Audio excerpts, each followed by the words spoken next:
Hello everyone, আমি Swarnanka and welcome to new episode of my channel. তো এখন আমি এই ভিডিওতে একটা আপকামিং বাংলা সিনেমা আসছে নেক্সট উইকে 26শে এপ্রিলে। তো সেই সিনেমাটার ট্রেলার নিয়ে কথা বলবো। তো সেই সিনেমাটার নাম হচ্ছে আলাপ। এই সিনেমাটা বেশ কিছুদিন হলো ছেড়েছে ট্রেলারটা, তো সেটা নিয়ে এখন কথা বলবো।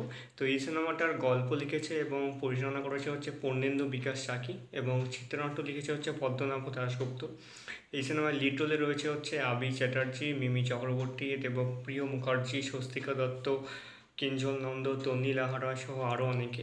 মিউজিক এবং লিরিক্স লিখেছে হচ্ছে অনুপম রয়, লগ্নজিতার গান রয়েছে এখানে এবং আরও অনেকের গান রয়েছে। তো কেমন হলো সিনেমা ট্রেলারটা? তো এখানে মেন একদম লিডে যদি ধরা হয় তাহলে আবির এবং মিমির চরিত্র দুটোই আছে।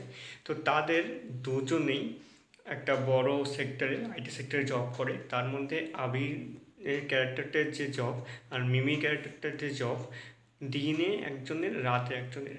এবং খুব অদ্ভুতভাবে আবির যে ফ্ল্যাটটায় থাকতো, যে ফ্ল্যাটটা কিনেছিল, সেই ফ্ল্যাটটাতেই খুব দারুণভাবে প্রোমোটার সেই মিমিকেও সে ফ্ল্যাটটা দেখায় এবং পরে সে জানতে পারে যে সেখানে আরও একজন থাকে, একজন রাত্রেবেলা থাকে, একজন দিনের বেলা থাকে। এভাবে তারা ফ্ল্যাট শেয়ার করতে থাকে এবং খুব অদ্ভুতভাবে ট্রেলারটাতে দেখা যায় যে তাদের কোনোদিন আলাপ হয় না। এবং এটা সবচেয়ে দারুণ ব্যাপার আমার লেগেছে যে এই ব্যাপারটাকে তো ইন্টারেস্টিংভাবে তারা তুলে ধরেছে ট্রেলারের মধ্যে। এবং অবশেষে ধীরে ধীরে যে আরও ক্যারেক্টার যেগুলো আছে তাদের পূর্ব পরিচিত এবং তাদের বন্ধুরা, সেগুলো দেখায়। এবং তারপরে স্বস্তিকা দত্ত যে ক্যারেক্টার রয়েছে, সম্ভবত আবিরের সাথে তার বিয়ে হবে বা তার বন্ধুত্ব, এরকম কিছু একটা। তবে শেষের দিকে দেখা যায় যে মিমির চরিত্রটা ফ্ল্যাট ছেড়ে চলে যায় এবং কোথায় চলে যায়, কেন চলে যায়, সেটা তো সিনেমা আসলে বোঝা যাবে। কিন্তু তারপরে যে তাদের মধ্যে আলাপটা হলো কি হলো না এবং শেষেই আলাপের ব্যাপারটা কী পর্যায়ে পৌঁছাবে, সেইটা একটা দারুণ ইন্টারেস্টিং জায়গায় সম্ভবত পৌঁছাবে। তো ক্লাইম্যাক্সটা যাতে দারুণ কিছু হয় এটার জন্য আমি অপেক্ষা করব।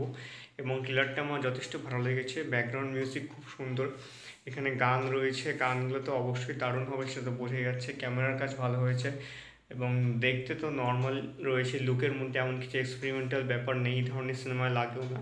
তবে আইডিয়াটা এবং প্লটটা খুব সুন্দর লেগেছে আমার। দেখা যাক কেমন হয় সিনেমাটা। আমি তো বেশ ভালো লাগলো ট্রেলারটা দেখে, looking forward to this film.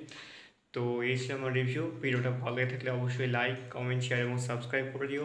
সকলকে ধন্যবাদ, আবার দেখা হবে পরের ভিডিওতে।